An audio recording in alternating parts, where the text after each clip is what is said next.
जय हिंद दोस्तों, वंदे मातरम।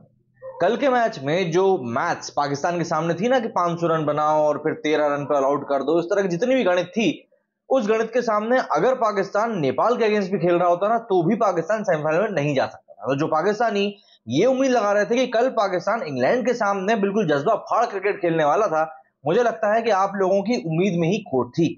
आगे बढ़ने से पहले आप सभी को दीपावली की हार्दिक शुभकामनाएं। बुराई के ऊपर अच्छाई की इस जीत को मैं चाहता हूं आप भी पूरे हर्षोल्लास के साथ सेलिब्रेट करें। अब शाहीन शाह अफरीदी का अगर आप ये मीम देखेंगे तो इस मीम में शाहीन शाह अफरीदी की मुस्कान को आप इग्नोर कीजिएगा, सवाल पढ़िएगा।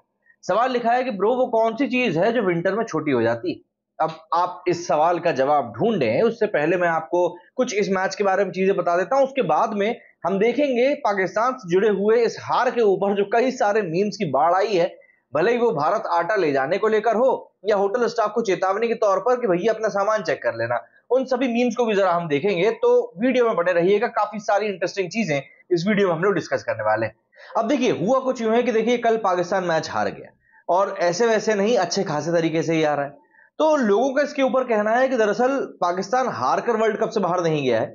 जब रिजवान ने अपनी जीत को गाजा पट्टी को समर्पित किया था उस समय ही गाजा पट्टी के लोगों को समझ में आ गया था कि नहीं, ये जो पाकिस्तान टीम है ये हमारी तरफ से खेलने के लिए बिल्कुल तैयार है। इसीलिए गाजा पट्टी के लोगों ने दुआएं करनी शुरू कर दी थी कि हाँ भैया इन लोगों को हमारी तरफ से लड़ने के लिए भेज दो। तो वहां की दुआएं कबूल हो गई हैं यहाँ की दुआओं के बजाय। तो इसीलिए पाकिस्तान वर्ल्ड कप से बाहर दूसरे कारण से हुआ है, अपने बुरे खेल के कारण नहीं।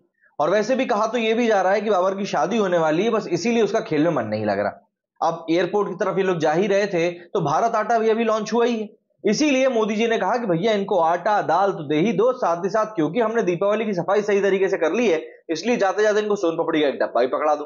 बाय द वे सोन पपड़ी भारत में बैन अभी भी नहीं हुई है, इसीलिए पाकिस्तानियों को भी पता चलना चाहिए कि भाई सोन पपड़ी कितनी अच्छी चीज है जिसको कि आप कपड़ों जैसे इधर उधर पलटा सकते हो। वैसे पता नहीं पाकिस्तान में सोन पपड़ी अभी मिलती भी होगी या नहीं मिलती होगी, क्योंकि वहां पर तो कोई भी चीज नहीं मिल पाती। वैसे यहां पर कई लोगों का यह भी कहना है कि भाई जय शाह ने इस वर्ल्ड कप की स्क्रिप्ट लिखी है। तो अगर जय शाह ने 1% भी इस वर्ल्ड कप की स्क्रिप्ट लिखी है, भाई क्या स्क्रिप्ट लिखी, क्या स्क्रिप्ट लिखी है। पाकिस्तान को इतनी जिल्लत के साथ बाहर भेजना मतलब हद होती है। और मुझे तो ऐसा लगता है कि इंग्लैंड को इतनी बुरी तरह से हराया ही इस वर्ल्ड कप में इसलिए गया है कि पाकिस्तान को यह ना लगे कि हमारे साथ भाई भेदभाव हुआ है। कई लोगों का तो यहां पर अब यह भी कहना था, मैंने अपने कल की वीडियो में बताया था, कई लोगों का यहां पर यह भी कहना था कि जय शाह ने जो सिक्का था उसमें चिप लगा दी थी, इसीलिए जो टॉस का फैसला है वो भी इंग्लैंड के हक में चला गया। दरअसल इंग्लैंड ने टॉस जीतते ही बैटिंग ले ली थी और उस बैटिंग के बाद में आप जानते ही हैं पाकिस्तान का अंदर जाना तो नामुमकिन ही था। हालांकि कई लोगों का यह भी कहना है कि वो जो टॉस वाला सिक्का था वो दरअसल शोले मूवी का सिक्का था जिसमें कि दोनों तरफ इंग्लैंड को ही जीतना था। तो जितने मुंह उतनी तरह की बातें इस समय चल रही हैं। हम चलते हैं बिना देर किए अब मीम्स की तरफ और देखते हैं कि भाई किस प्रकार के मीम्स इस समय सोशल मीडिया पर कहर ढा रहे हैं। मीम्स को लेकर हम लोग आगे बढ़े, लेकिन उससे पहले आपने मोहम्मद रिजवान की अली फोटो देखी? ये भाई साहब पिच के ऊपर बैठकर पिच को गर्म नहीं कर रहे हैं, बिल्कुल भी इस मुगालते मत जाइएगा। दरअसल ये भाई साहब आगे बढ़कर शॉट खेलने के चक्कर में क्रैम्प्स का शिकार हो गए और बोल्ड होने के बाद में जमीन पर गिर गए। अब आप इन पाकिस्तानियों की फिटनेस का जरा अंदाजा लगाइए कि 38 रनों की पारी खेली थी मोहम्मद रिजवान ने, बस 38 रनों की। भले कीपिंग करके आया था लेकिन इसने 38 रनों की पारी खेलने में ही क्रैम्प्स का शिकार हो गया। ये तो इन लोगों की फिटनेस का लेवल है, अब क्या कहें। खैर मीम्स की बात करें तो ये एक तस्वीर इस समय सोशल मीडिया पर काफी वायरल हो रही है कि भाई पाकिस्तान की जो टीम है कराची बस अड्डे की तरफ में कुछ इस तरीके से लेकर अपना जो राशन पानी है वो लेकर जाती हुई दिखाई दी है। मतलब देखिए ना, यही इमेज बच गई है पाकिस्तान की दुनिया में। ये क्या है भैया, पाकिस्तान को 338 रन चाहिए 6 ओवर में जीतने के लिए ताकि वो सेमीफाइनल में क्वालिफाई कर सके। नीचे लिखा हुआ है सबकी इज्जत करेंगे तो लूटेंगे किसकी, जाहिर सी बात है इसी प्रकार से कुछ पाकिस्तान की इज्जत के साथ खिलवाड़ हुआ है। 150 की स्पीड से ज्यादा से बॉलिंग करने वाले जो पाकिस्तान के बॉलर्स हैं हारिस और शाहीन, उन दोनों ने मिलकर 1014 रन बनाए नहीं है बल्कि लुटाए हैं।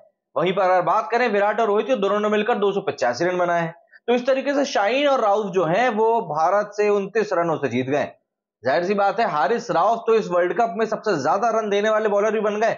अब भाई कोई जाके रमीज राजा से पूछे कि 150 की स्पीड के ऊपर भी अगर वेरिएशन के बिना बॉलर इतना घटिया हो सकता है तो आखिर कैसे बॉलिंग करेगा वो, ये कौन समझाएगा।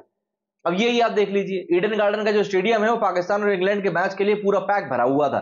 इसको देखकर पाकिस्तान की टीम का कहना था कि भैया ये लोग मेरी मौत का तमाशा देखने के लिए आए हैं और कुछ भी नहीं। ये हारिस राउफ चौके ले लो छक्के ले लो बेचते हुए नजर आ रहे थे। Haris Rauf is the first bowler from Asia to concede 500 run in a single World cup.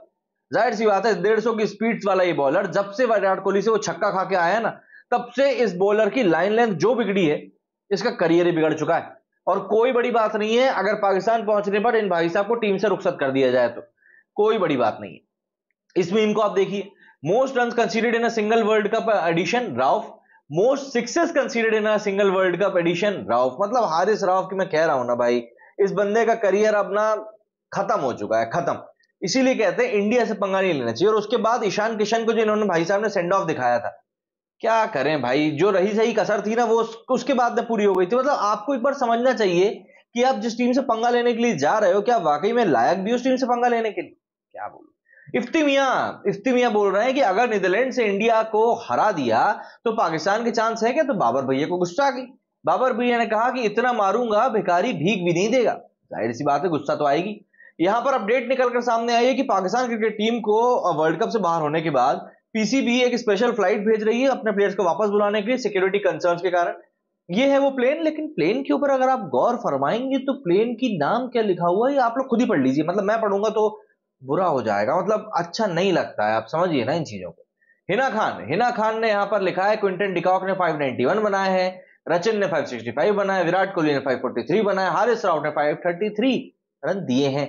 तो द गोट हारिस राव, बस ये गोट ग्रेटेस्ट ऑफ ऑल टाइम वाला नहीं है, ये वाकई में बकरी वाला ही गोट है, बकरी जैसे ही बैठा भी है, क्या बोलूं। स्पोर्ट्स क्रिकेट ने लिखा कि इनको लगा कि हम जीतेंगे। मतलब शाहीन शाह अफरीदी ना इस तस्वीर को लेकर ना अकेले में बैठकर सोचता होगा कि मैंने आखिर क्यों ये तस्वीर खिंचवाई। और मुझे तो लगता है इस तस्वीर को खिंचवाने के बाद ही भाई साहब ने निर्णय लिया था कि हाँ भैया अब मुझको दाढ़ी रखने की बहुत ज्यादा जरूरत है, अगर मैंने अभी भी दाढ़ी नहीं रखी तो ऐसा ही होगा।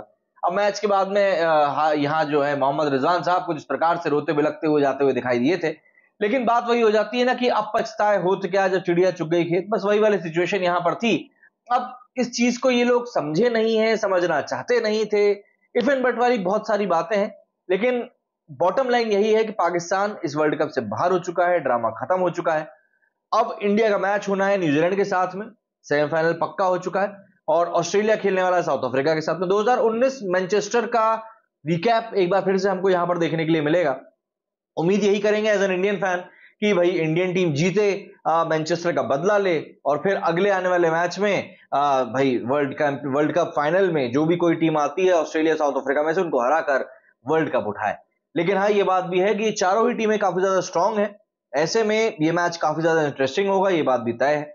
बट बात वही है कि भाई इस वर्ल्ड कप को काफी मायनों में याद किया जाएगा, और सोशल मीडिया ने जो पूरा का पूरा अपना खेल दिखाया उसके लिए भी याद किया जाएगा। बाकी आप लोगों का इस बारे में क्या कुछ कहना है कमेंट करके जरूर बताएं। कमेंट सेक्शन आप ही लोगों की मेहरबानी से तो जिंदा है। मेरे स्टूडियो फिलहाल इतना ही। जय हिंद, जय भारत।